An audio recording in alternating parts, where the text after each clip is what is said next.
आज हम RRB group D science के टॉप 60 सवालों को मॉक टेस्ट हम इस वीडियो में लगाएंगे। और फ्रेंड, आप जो है ग्रुप डी में सिलेक्शन लेना चाहते हैं तो यह मॉक टेस्ट आपके लिए बहुत ही ज़्यादा ज़रूरी है। ज़रूरी इसलिए है क्योंकि मैं आपको जितने भी 100 सवाल बताऊंगा इसमें वो सब प्रीवियस पेपर से लिए हुए सारे सवाल हैं और ये सवाल कई बार एग्जाम में पूछे हुए गए हैं। आपको जो आने वाला एग्ज़ाम है उस एग्ज़ाम के लिए यह सवाल बहुत ही ज़्यादा ज़रूरी हैं। तो अब हम टाइम वेस्ट नहीं करते हैं और अपने पढ़ाई को स्टार्ट करते हैं। इससे पहले वीडियो को लाइक कर देना और चैनल को सब्सक्राइब करके बेल आइकन को प्रेस ज़रूर कर लेना। हमारा पहला सवाल यह है जो एग्जाम में पूछा हुआ है। बिना कोशिका भित्ति वाले बहुकोशिकीय जंतुओं को निम्न में से किस समूह के अंतर्गत रखा जा सकता है? तो इस सवाल का सही आंसर है एनीमेलिया, यानी कि ऑप्शन ए इसका बिल्कुल सही आंसर हो जाएगा। आपको एनीमेलिया वाले ऑप्शन पर ही टिक लगा देना है और सवाल आपका बिल्कुल सही हो जाएगा। अगला सवाल देखेंगे। किस सरल बहुकोशिकीय जीव में हाइफो पर स्पोरेंजिया का विकास होता है और स्पोरेंजिया में बीजाणु बनते हैं? तो इसका सही आंसर है वो है राइजोपस, यानी कि ऑप्शन ए इसका सही आंसर हो जाएगा। अगला सवाल देखेंगे। किस समूह के सदस्यों को सामान्यतः स्पंज कहा जाता है? तो इसका सही आंसर हो जाएगा पोरीफेरा, यानी कि ऑप्शन सी इसका बिल्कुल सही आंसर हो जाएगा। अगला सवाल है। डैश एक वास्तविक समुद्री मछली है? तो इसका सही आंसर हो जाएगा option C, sorry option D, यानी कि डॉग फिश। डॉग फिश जो है ना एक समुद्री मछली होती है। अगला सवाल देखेंगे। निम्नलिखित में से कौन सा अजैविक कारक कृषि उपज में भंडारण हानि के लिए जिम्मेदार है? तो इसका सही आंसर हो जाएगा ऑप्शन बी, यानी कि आर्द्रता। अगला अगला सवाल है। निम्नलिखित में से कौन सा शब्द पशु व्यवहार के जैविक अध्ययन का सर्वोत्तम वर्णन करता है? तो इसका सही आंसर हो जाएगा ऑप्शन ए, यानी कि आचार विज्ञान। अगला सवाल है। निम्नलिखित में से किसे सामान्यतः स्पंज कहा जाता है? तो इसका सही आंसर हो जाएगा ऑप्शन सी, यानी कि पेरीफेरा।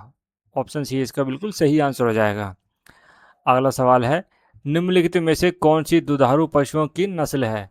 तो इसका सही आंसर हो जाएगा ऑप्शन सी, यानी कि साहीवाल। अगला सवाल देखेंगे। निम्नलिखित में से दूसरा सबसे बड़ा संघ फाइलम कौन सा है? तो इसका आंसर हो जाएगा मोलस्का, यानी कि ऑप्शन ए इसका बिल्कुल सही आंसर हो जाएगा। दोस्तों, वीडियो को आप लाइक ज़रूर कर देना। एक निम्नलिखित में से किसका वैज्ञानिक नाम सैक्रोमाइसिस सेरेविसी है?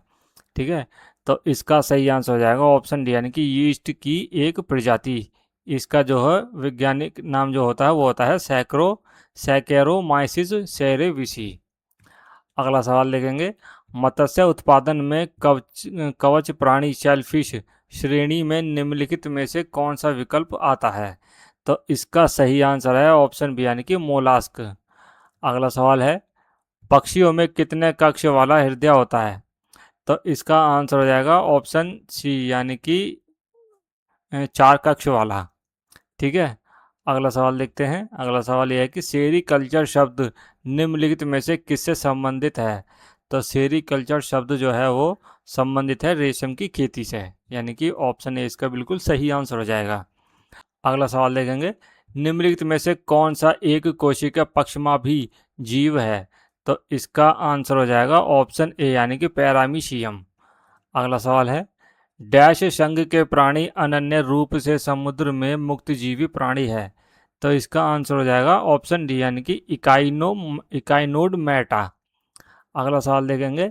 निम्नलिखित में से कौन सा जीव कशेरुकी नहीं है? तो इसका आंसर हो जाएगा कछुआ, यानी कि ऑप्शन ए। अगला सवाल है। निम्नलिखित में से किस जीव समूह में लिंग निर्धारण पर्यावरणीय तापमान के कारण होता है? तो इसका आंसर हो जाएगा कुछ सरीसृप, यानी कि ऑप्शन ए इसका बिल्कुल सही आंसर हो जाएगा। अगला देखते हैं सवाल। निम्नलिखित में से कौन सा उपसंघ कशेरुक का वर्ग नहीं है?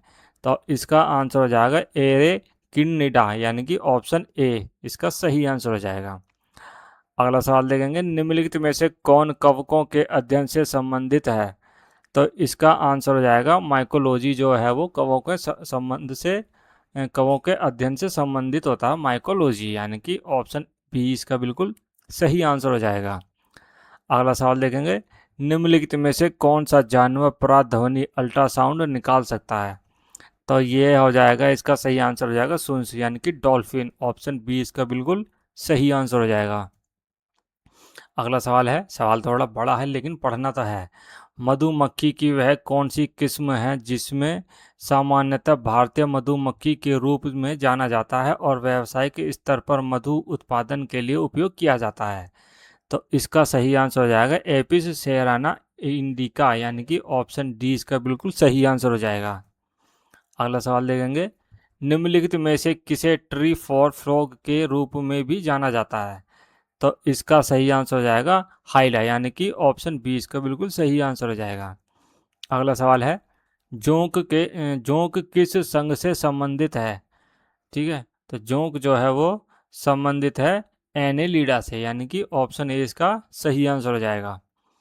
अगला सवाल देखेंगे, कौन सा जीव स्वस्थ जलीय पारिस्थितिक तंत्र का प्रमुख संकेतक है? तो इसका सही आंसर हो जाएगा मछली, यानी कि ऑप्शन बी।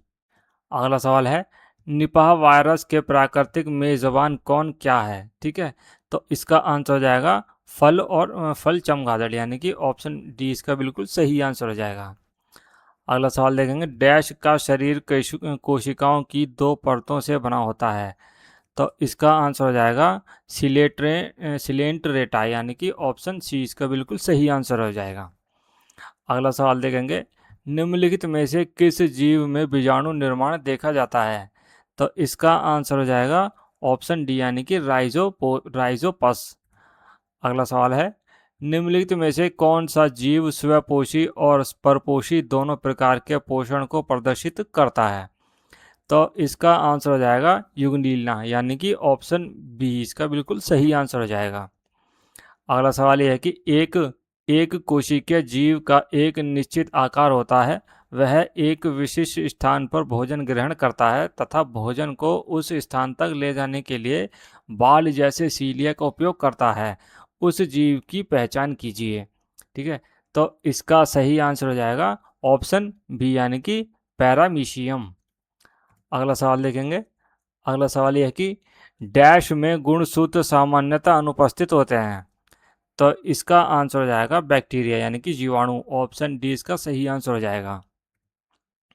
अगला सवाल है, निम्नलिखित में से किस मछली में सिर, हड्डी, आंख या नाक नहीं होती है? तो इसका आंसर हो जाएगा सितारा मछली, ऑप्शन ए इसका बिल्कुल सही आंसर हो जाएगा। अगला सवाल है, डैश गर्म रक्त वाले जंतु होते हैं? ठीक है, तो इसका सही आंसर हो जाएगा ऑप्शन बी, यानी कि स्तनधारी। अगला सवाल देखेंगे, निम्नलिखित में से किस जीव में श्वास छिद्र स्पाइरेकल होते हैं? तो इसका आंसर हो जाएगा ऑप्शन डी, यानी कि कीट। अगला सवाल है, अकशेरुकी में कौन शामिल नहीं है? तो इसमें शामिल नहीं होते हैं वो होते हैं इंसान, यानी कि ऑप्शन बी इसका बिल्कुल सही आंसर हो जाएगा। अगला सवाल है, निम्नलिखित में से कौन सा पशुपालन हमें शहद उत्पादन में मदद करता है? तो इसका आंसर हो जाएगा ऑप्शन सी, यानी कि मधुमक्खी पालन। अगला सवाल देखेंगे, निम्नलिखित में से किस जीव के दांत नहीं होते हैं? तो इनमें से जो है वो दांत हो नहीं होते, वो होते हैं कछुआ, कछुए के जो है वो दांत नहीं होते हैं, यानी कि ऑप्शन ए इसका बिल्कुल सही आंसर हो जाएगा। अगला सवाल देखेंगे, दिए गए समूह में से असंगत की पहचान कीजिए। ठीक है, ये चार ऑप्शन दिए गए हैं, इनमें से आपको एक असंगत की पहचान करनी है, इनमें से एक जो है वो बिल्कुल अलग है, वो उसको पहचानना है। ठीक है, पहला ऑप्शन है साइकॉन, दूसरा है समुद्री एनीमोन, तीसरा है जेलीफिश और चौथा है हाइड्रा। तो इसका सही आंसर हो जाएगा ऑप्शन ए, यानी कि साइकॉन। ठीक जो है साइकॉन जो है वो इन तीनों से बिल्कुल अलग होता है। बाकी समुद्री एनीमोन, जेलीफिश और हाइड्रा ये सब मछली हैं, ये सब मछली के अंतर्गत ये आती हैं। ठीक है, साइकॉन नहीं आते, तो इसका अलग ऑप्शन जो है बिल्कुल सही आंसर हो जाएगा ऑप्शन ए। अगला सवाल है, शहद की गुणवत्ता और स्वाद मुख्यतः निम्नलिखित में से किस कारक पर निर्भर करता है? तो इसका सही आंसर हो जाएगा ऑप्शन सी, यानी कि पुष्पों के प्रकार और उपलब्धता पर निर्भर करता है। अगला सवाल है, डैश नाम के एक चपटे कृमि में बहुत ही सरल आंख होती है जो वास्तव में केवल प्रकाश का पता लगाने वाले धब्बे होते हैं? तो इसका आंसर हो जाएगा प्लेनेरिया, यानी कि ऑप्शन डी। अगला सवाल है, निम्नलिखित में से कौन सा जीव डीडीटी की अधिकतम सांद्रता संचित करेगा? तो इसका आंसर हो जाएगा ऑप्शन डी, यानी कि मानव। अगला सवाल है, निम्नलिखित में से किसके हृदय में केवल दो कक्ष होते हैं? तो इसका आंसर हो जाएगा ऑप्शन डी यानी कि रोहू। अगला सवाल है, निम्नलिखित में से कौन सा जीव विखंडन के माध्यम से अलैंगिक प्रजनन नहीं दर्शाता है? तो इसका आंसर हो जाएगा ऑप्शन सी यानी कि कछुआ। अगला सवाल है, निम्नलिखित में से कौन सा बीजों के प्रकीर्णन का कारक नहीं है? ठीक है, तो इसका प्रकीर्णन का कारण नहीं होता, वो होता है सूर्य का प्रकाश, यानी कि ऑप्शन बी इसका बिल्कुल सही आंसर हो जाएगा।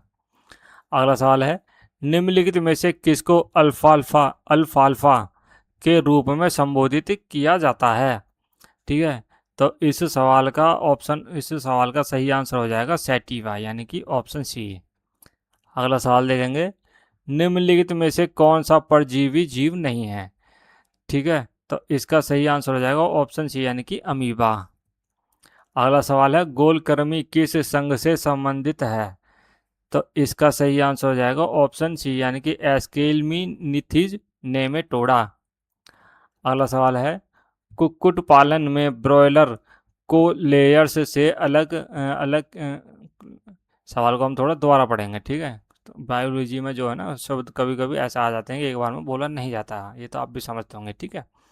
चलो सवाल को हम पढ़ लेंगे दोबारा। कुक्कुट पालन में ब्रॉयलर को लेयर्स से क्या अलग करता है? तो इसका सही आंसर हो जाएगा ऑप्शन डी यानी कि ब्रॉयलर को मांस के लिए तथा लेयर्स को अंडों के लिए पाला जाता है। ठीक है, चलो अब देखते हैं अगला सवाल। कशेरुकी जीवों के किस वर्ग में ठंडे रक्त का अभिलक्षण और शल्क युक्त त्वचा पाई जाती है? तो इसका सही आंसर हो जाएगा ऑप्शन ए यानी कि रेप्टिलिया। अगला सवाल देखेंगे, दी गई एनोलॉजी को पूरा करने के लिए सही पद का चयन कीजिए। ठीक है, द्विखंडन का जीवाणु होता है और खंडन का क्या होगा? तो इसका सही आंसर हो जाएगा ऑप्शन बी यानी कि शैवाल।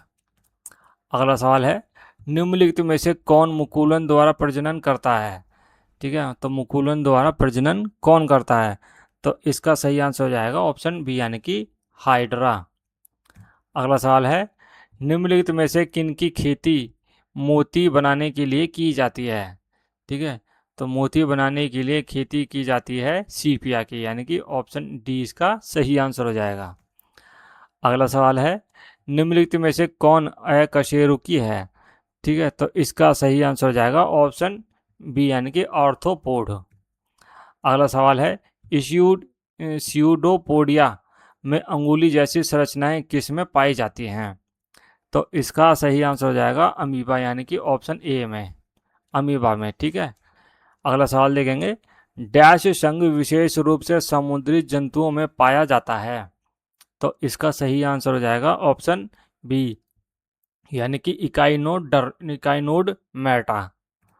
अगला सवाल है, निम्नलिखित में से कौन सा विकल्प संचलन दर्शाता है लेकिन गमन नहीं दर्शाता है? तो इसका सही आंसर हो जाएगा पौधा यानी कि ऑप्शन सी। अगला सवाल है, जैविक आवर्धन की परिघटना के माध्यम से निम्नलिखित में से किसमें पीड़कनाशी की सांद्रता सर्वाधिक होती है? ठीक है, तो इसका सही आंसर हो जाएगा ऑप्शन सी यानी कि सांप। अगला सवाल है, खच्चर डैश के संकरण से उत्पन्न एक संकर प्रजाति होती है? तो इसका सही आंसर हो जाएगा ऑप्शन डी यानी कि नरगधा और माधा घोड़ा। अगला सवाल है, मुकुलन द्वारा प्रजनन निम्नलिखित में से किसमें होता है? तो इसका सही आंसर हो जाएगा ऑप्शन डी यानी कि हाइड्रा में। ठीक है, चलो अब देखेंगे अगला सवाल। वे जंतु जिनकी जनक कोशिकाएं बाह्य और आंतरिक झिल्ली के बीच भ्रूण परत में व्यवस्थित होती हैं उन्हें डैश कहा जाता है? तो उनको कहा जाता है ट्रिप्लोब्लास्टिक यानी कि ऑप्शन बी इसका बिल्कुल सही आंसर हो जाएगा। अगला सवाल है, निम्नलिखित में से कौन सा जीव द्विविखंडन द्वारा प्रजनन करता है? तो इसका सही आंसर हो जाएगा ऑप्शन डी यानी कि अमीबा। अमीबा जो है वो द्विविखंडन द्वारा प्रजनन करता है। तो फ्रेंड, ये है हमारे पास 60 सवालों का मॉक टेस्ट जो आपके आने वाले एग्जाम के लिए बहुत ही ज़्यादा ज़रूरी है। ठीक है, एग्जाम से पहले इस मॉक टेस्ट को ज़रूर लगा के जाना, ज़रूर देख के जाना, अच्छे से पढ़ के जाना। वीडियो अच्छी लगी तो इसे लाइक कर देना और इस चैनल को सब्सक्राइब कर बेल आइकन को प्रेस ज़रूर कर लेना। अब मैं आपसे मिलता हूँ अपनी नेक्स्ट वीडियो में, तब तक के लिए जय हिंद जय भारत।